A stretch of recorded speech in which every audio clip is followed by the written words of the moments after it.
So good morning guys, magandang araw po sa inyong lahat. Sa tinagal-tagal ngayon lang tayo ulit nakagawa ng bagong video para sa inyo. Ako'y humihingi po ng paumanin dahil medyo natagalan. So sa harapan natin dito ngayon, meron tayong CRF 150 palyado tong motor na to. Bali may problema siya, hindi siya madaling pandarin, tapos namamalya pag piniga yung silinyador. So kung mapansin nyo, meron siyang nakasaksak na tawag dito, fuel container. Kasi ang problema po niya, maliban doon sa totoong problema niya, meron siya tuloy-tuloy yung ng gasolina, dapat ganito hindi, no? So kanina pa to, tinanggal namin yung kanyang so naka-off na to eh. So supposed to be ang isang FI na motor, kapag ka naka-off na yung susi at hindi na nagana yung kanyang fuel pump, ang mangyayari ay titigil dapat yung tulo ng gas. Ito kasi tuloy-tuloy. Oh, kanina pa yan. Dapat hindi na lalabas yung gasolina kapag ka hindi gumagana. Oh, hindi naka-on kasi hindi naman nagkaroon ng pressure yung kanyang fuel loss eh. Wala namang load dapat. So nangyari, kanya tuloy-tuloy pa din. Ipapakita namin sa inyo kung anong nangyari. Bakit ganito? Kasi sabi naman nung may-ari ay nagpapalit siya ng fuel filter doon sa kabilang shop, sa backyard, no? So titignan natin kung paano niya ginawa. At ito kasi ay lilinisan na lang namin ng throttle body.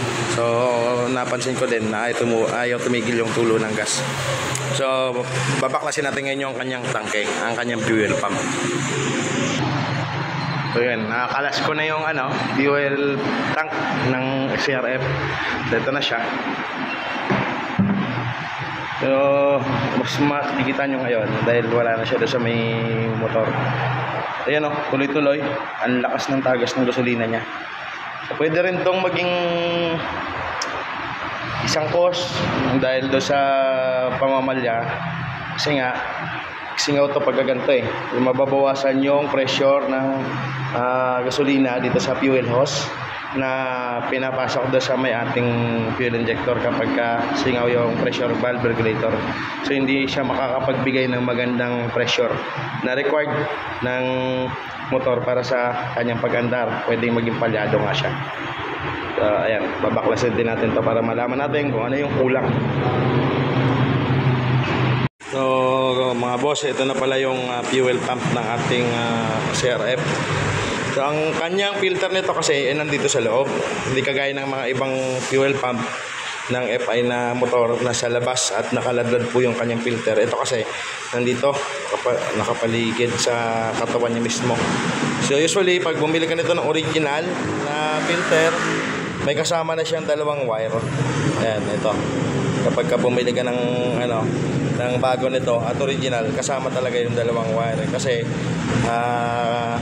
kadalasan nag-e-expire tong mga wire na to at nagkakaroon ng loose connection, kaya minsan nagmamalfunction siya kapag hindi agad napalitan. So nga lang, parang hindi original yata yung nabili nung may-ari nito kasi parang luma pa rin tong wire na nandito, mapusyaw na siya. Dapat green to eh, yung nito. So green pa rin naman, kasi lang yellow green na.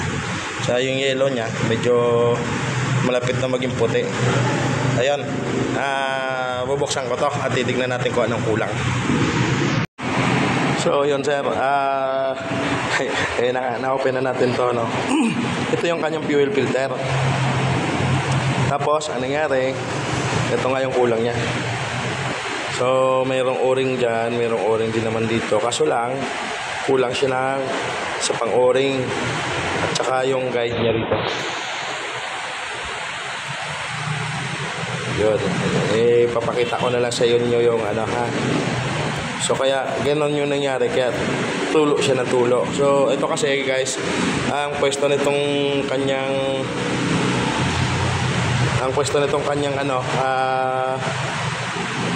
fuel pump ay nasa baba, ganyan.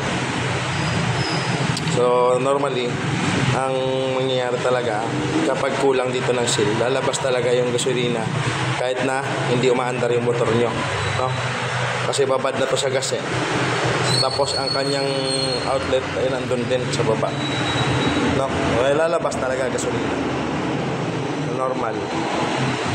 So nagkulang siya dito ng o-ring tsaka ng spacer dito. Ganun yung nangyari. So yun, assemble ko na lang to. Tapos mamaya ulit ipapakita ko sa inyo pagka nalagay na po natin yung kanyang kanyang o-ring ay dahil pag dito pinapunta ko yung may-ari doon sa ito yung mga hindi nakabit yun. So yun yung hindi nakabit. Kasi daw hindi daw maikabit ng mekaniko gawa ng hindi nakasya nung binalik. So yun lang, balik ko lang mamaya. Papakita ko ulit sa inyo. So, ayan, nakabit ko na nga yung kanyang fuel pump. At sa ngayon, dahil kompleto na siya, ito na mga boss, wala na siyang tagas. Maraming gas po yan, maraming gas. Baka sabihin nyo, wala na kasing gas kaya hindi na tumagas. Pero maraming gas yan, binalik ko na rin yung gas niya. At ayan, dahil kompleto na yung o-ring niya, wala na siyang tagas. So hanggang dito na lang po muna. Sana ay may natutunan kayo. Kung magpo-proceed na rin kami sa ibang problema niya, no? Kasi nag-code siya kanina ng code 12 eh. So yun, hanggang dito na lang po muna. Sana po ay may napulot kayong kaunting kaalaman. Ingat po kayong palagi. At kung meron po kayong katanungan, comment down below. Tapos sa mga suggestion nyo po, kung gusto nyo ng panibagong video, mag-request lang kayo. Comment nyo lang po dyan. Ayan, maraming salamat po. Hanggang sa muli.